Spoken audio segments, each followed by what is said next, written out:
स्वागत आहे तुमचं द लातूर फॅमिली या यूट्यूब चॅनलवर। आपण निघालोय कासल पॉइंटला। घरापासून फक्त 2.5 तासाचा ड्राईव्ह आहे।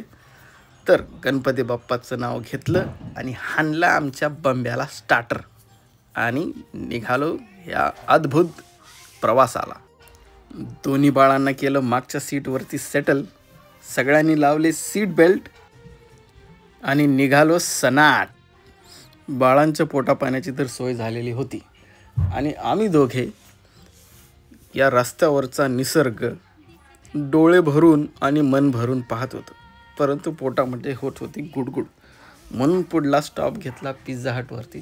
तिथं मस्तपैकी पिझ्झा गार्लिक ब्रेड हाणला, पोटाला दिला आधार आणि लगेच गाडीत सवार। जवळपास अर्धा तास ड्राईव्ह केल्यानंतर एक भेटलं सुंदरसं ठिकाण, जिथं म्हटलं थांबवायची गाडी, छानपैकी काढायच्या 2-4 फोटो, व्ह्यू एन्जॉय करायचा आणि छोटासा थांबा घ्यायचा।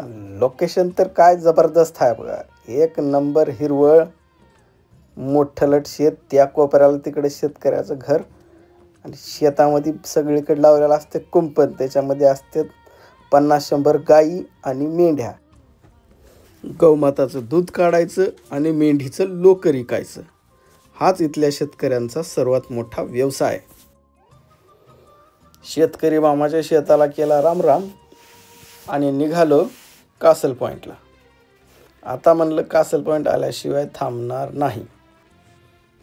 तर मित्रांनो, कासल पॉइंट हा फक्त एक लाईट हाऊस नसून निसर्गप्रेमी ट्रेकर्स आणि फोटोग्राफर्स यांचं स्वप्नातलंच ठिकाण आहे। कासल पॉइंट या नावाच्या मागे दडलेला आहे खूप रोचक इतिहास। कासल पॉइंट हे नाव 1770 साली कॅप्टन जेम्स कुक यांनी दिलं। त्यांच्या न्यूझीलंड सफारी दरम्यान त्यांनी या किनाऱ्यावर एक भली मोठी खडक रचना पाहिली, जी अगदी किल्ल्यासारखी दिसत होती। त्यामुळेच त्यांनी याला नाव दिलं कासल पॉइंट। कासल पॉइंटला इथली माउरी लोक रांगी फाका ओमा या नावाने देखील ओळखतात। याचा अर्थ होतो स्काय रनिंग, म्हणजे धावत जाणारा आकाश। हे नाव समुद्रावर धावणाऱ्या वाऱ्याच्या वेगामुळे पडले असं मानलं जातं। या परिसरात माउरी लोक शतकानुशतके मासेमारी, सीलचा शिकार आणि समुद्र किनाऱ्याजवळील झाडं फळं गोळा करत जीवन जगत होते। त्यांच्यासाठी ही जागा निसर्गसंपन्न नव्हे तर आध्यात्मिक दृष्टीनेही महत्त्वाची आहे। आणि विशेष म्हणजे मित्रांनो, हा जो कासल रॉक आहे तो जवळपास 20 ते 30 लाख वर्षापूर्वीचा आहे। आणि इथलं सर्वात मोठं आकर्षण म्हणजे हा कासल पॉइंट लाईट हाऊस, न्यूझीलंडमधील सर्वात प्रसिद्ध आणि फोटोजेनिक दीपस्तंभापैकी एक। हा लाईट हाऊस 1913 साली म्हणजे आजपासून 112 वर्षापूर्वी बांधण्यात आला। याची उंची 23 मीटर्स म्हणजे 75 फूट आहे आणि या लाईट हाऊसचा प्रकाश जवळपास 48 किलोमीटर लांबून देखील पोहोचतो। हा लाईट हाऊस जेव्हा बनवला होता तो तेव्हा केरोसिनवरती चालायचा, परंतु 1994 मध्ये इलेक्ट्रिक लाईटमध्ये रूपांतर करण्यात आलं आणि नंतर 1988 मध्ये तो स्वयंचलित म्हणजे ऑटोमेटेड करण्यात आला। त्यामुळे आता तो दूरस्थ पद्धतीने नियंत्रित केला जातो, म्हणजे रिमोटली बसून कम्प्युटरद्वारे नियंत्रित केला जाऊ शकतो। लाईट हाऊसच्या हिस्ट्रीवरून थोडासा ब्रेक घेऊ आणि पाहू सगळ्यात हायलाइटेड मोमेंट, ज्यासाठी आम्ही इथपर्यंत आलो आहे, ते लाईट हाऊसचं टॉप आणि तिथून येणारा 360 degree view. Amazing amazing amazing, wow. चला इतिहासाकडे परत वळूया। त्या काळी याला उभारण्याचा खर्च 5,949 पाऊंड्स होता, ब्रिटिश पाऊंड्स। तुम्ही बरोबर ऐकलं।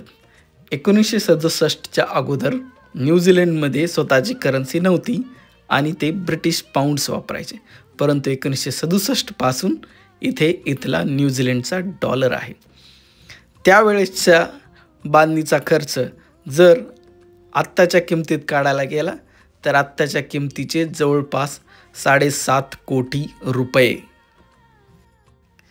ही झाली लाईट हाऊसबद्दलची माहिती. आता जाणून घेऊया या गावाबद्दल. कासल पॉईंट गाव हे रिमोटली स्थित आहे. इथे जवळपास 100च घरं आहेत. जास्त काही घर नाही, मॉल नाहीत, ना कुठले मोठे हॉटेल आहेत. एक छोटंसं हॉटेल आहे, कॅफे म्हणतात त्याला, तेवढंच. इथे डॉल्फिन्स, सील्स तर काही वेळेस व्हेल्स पण दिसतात. आणि सर्वात महत्त्वाची गोष्ट म्हणजे दरवर्षी कासल पॉईंट येथे बीच हॉर्स रेस होतात, म्हणजे वाळूवरती घोड्यांची शर्यत, अगदी पाण्याच्या जवळून. तर मित्रांनो, ही होती कासल पॉईंटची छोटीशी झलक. जर तुम्हाला निसर्ग, इतिहास, समुद्र आणि शांतता याचा संगम अनुभवायचा असेल तर कॅसल पॉईंटचा हा प्रवास नक्की करायला हवा. तुम्हाला हे ठिकाण कसं वाटलं ते कमेंटमध्ये नक्की सांगा. आणि आमच्या द लातूर फॅमिली चॅनलला सबस्क्राईब करायला विसरू नका. हा व्हिडिओ जास्तीत जास्त लोकांपर्यंत शेअर करा. जय हिंद, जय महाराष्ट्र. पुन्हा भेटू पुढच्या व्हिडिओमध्ये. Press the bell icon to subscribe.